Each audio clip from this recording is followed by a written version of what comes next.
Hey, good morning everybody. I am back on trail. Had a good night at Halter Creek last night.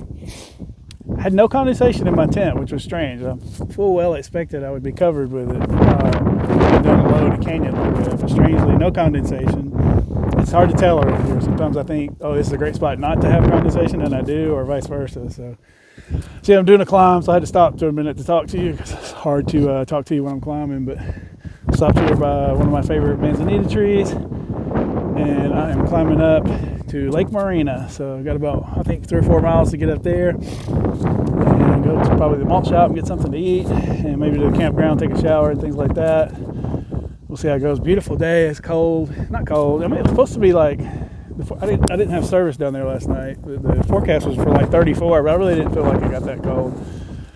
But yeah, it was nice. But yeah, it's cool and breezy this morning. Probably, I don't know, like 40. So yeah, not bad at all for a climb. It's perfect. So I'm gonna get on up the trail here. I'm keeping a lookout. Not sure where I'm going today. Maybe Boulder Creek Campground at mile 26. Maybe a little bit before that. It kind of depends on how much time I spend at Lake Marina, how I feel. So it's kind of a luxury when you start. You're not doing big days, but you can kind of plan it out as you want to, as opposed to later where you just got to do the miles you got to do in a hurry. So anyway, I will get back y'all. I will get back with y'all on up the trail.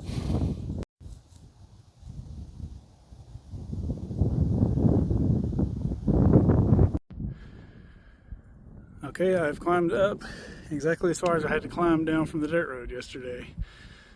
We're literally 2,815 feet on both sides. So that is the trail over there. I don't know if you can see kind of in the middle there. I'll zoom in. There's the trail I took down to the canyon last night. So yep, making my way up. Still got a ways to go.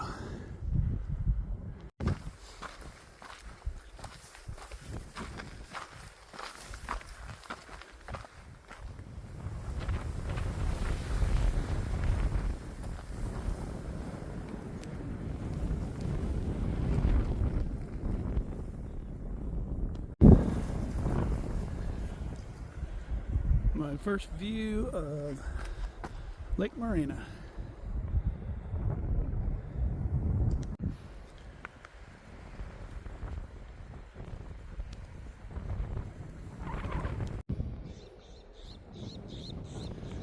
All right, I made it to the best view of Lake Marina.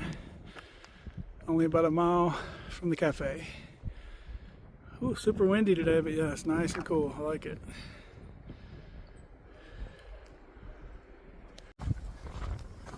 Okay, peeps, I am closing in on the campground and the malt shop. It's like less than a mile.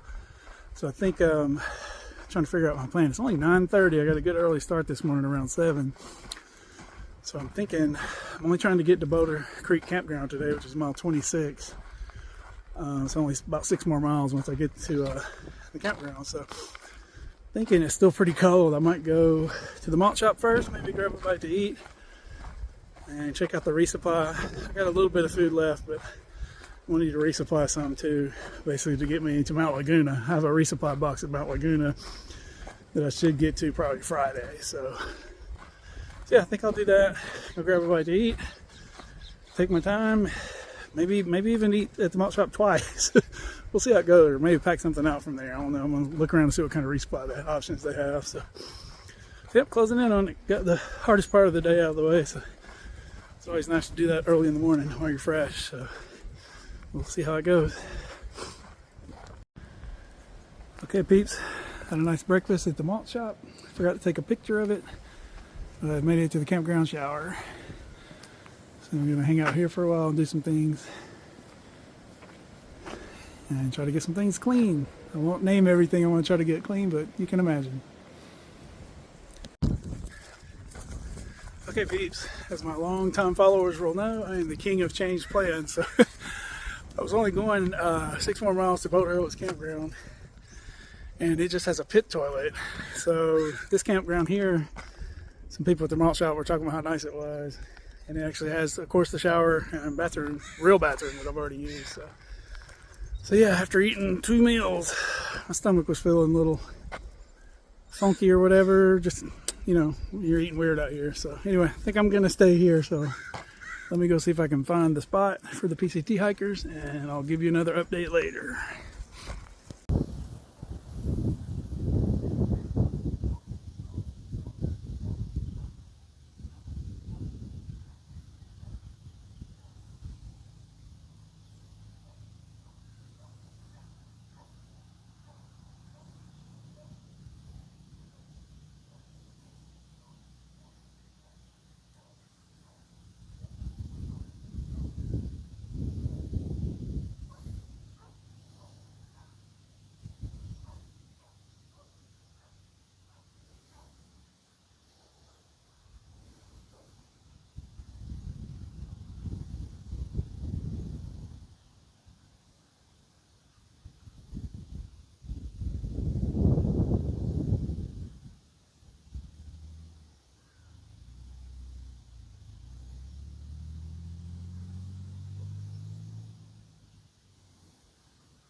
Okay guys, since I got set up a little early today at the campground, I thought I would show you my tent and sleep setup for this trip. It's basically mostly the same as everything I had on the AT.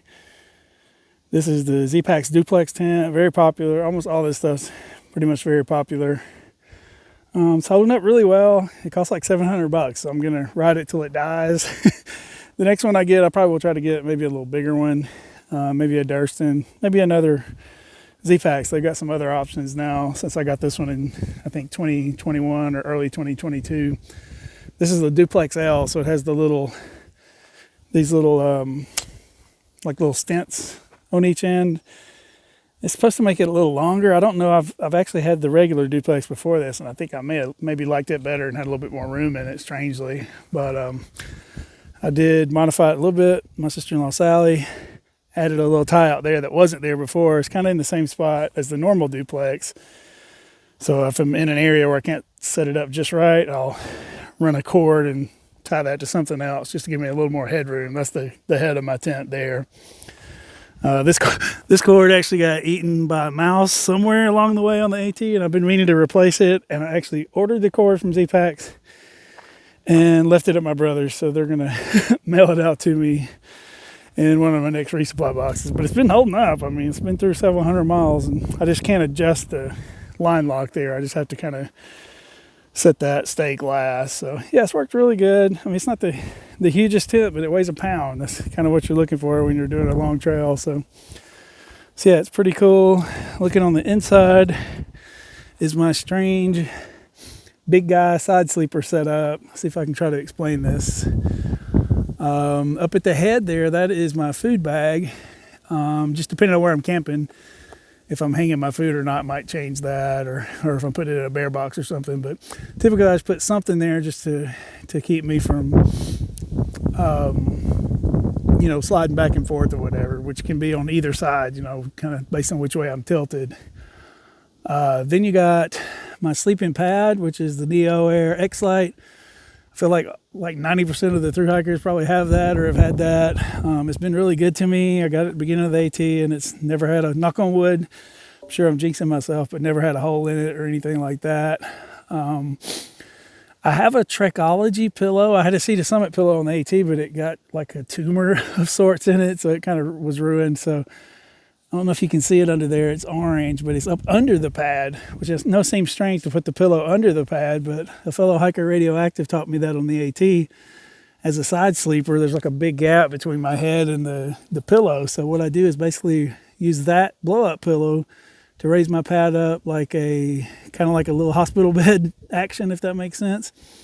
And then the purple thing on the top, that's my clothes bag, which I picked up in Daleville, Virginia, I believe, at an outfitter. And it's basically just a really soft, lightweight little bag that you can just basically store your clothes in. It just got a zipper, and you stuff it in there and it makes a pillow. So it's very comfortable. I can kind of move the clothes around in there to make it more or less comfortable, or thicker, thinner, kind of just whatever I want. Basically, I just use kind of whatever I have in there. Right now I have my rain jacket in there because there's no rain anywhere, so that kind of helps fill it up.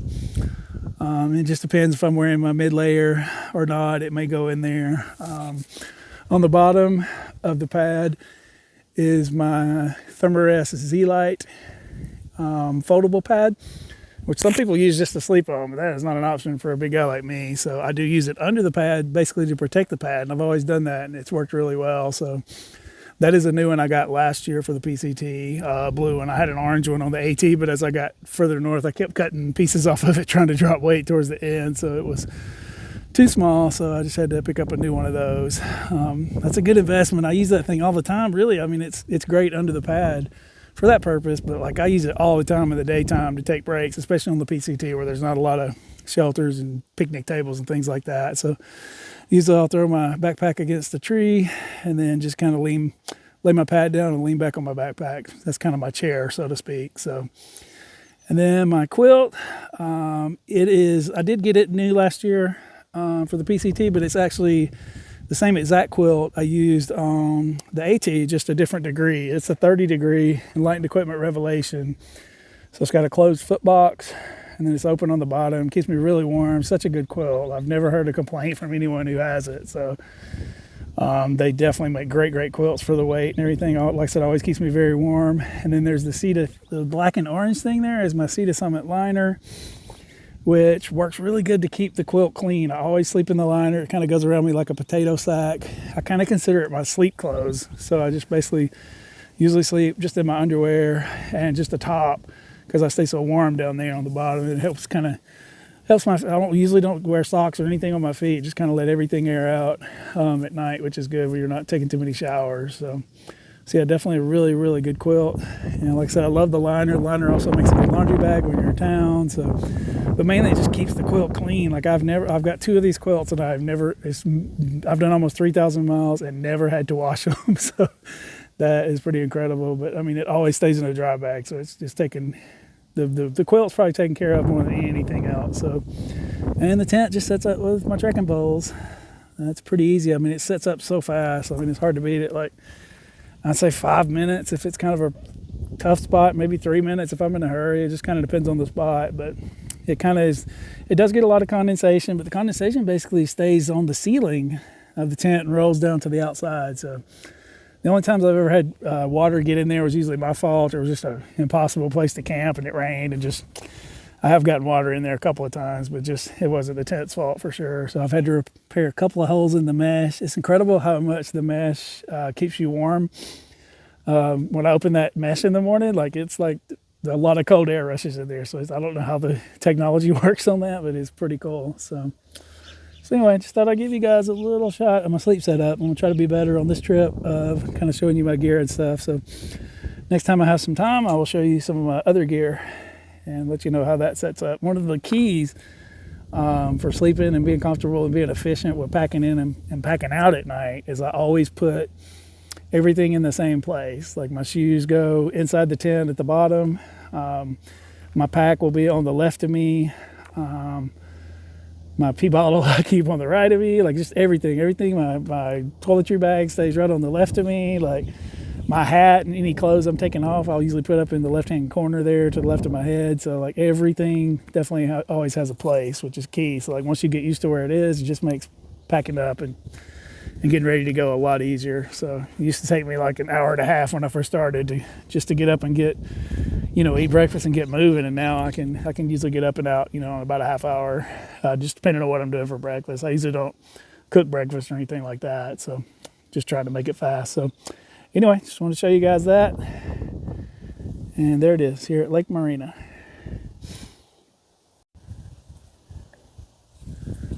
Okay, peeps. I am getting ready to call it a day soon. Maybe have a little bit of dinner. Got the camp set up as you just saw here at Lake Marina. It's a nice little area they got just for the PCTers. I don't know if you can see, there's only a couple of us here. There's kind of like a main gazebo area. They got a hiker box. They only charge us $7 to stay here. We got a porta potty over there. Then we got the showers and the good bathrooms not too far away. I don't know, maybe 75 yards, something like that. So not bad. So yeah, got a nice view of the lake here in the background. So not bad at all. So I'm going to wrap this video up here. I'll be getting back on trail sometime tomorrow. Probably have breakfast again at the malt shop and then get moving to the next spot. We shall see where that's going to be. Basically trying to hit Mount Laguna on Friday. So just got to work that out to get to the post office in time. They're open from 12 to 4 Friday, and in case of an emergency, 9 to 11 Saturday, but I am definitely shooting for Friday. So appreciate you watching, and I will get back with you in the next one.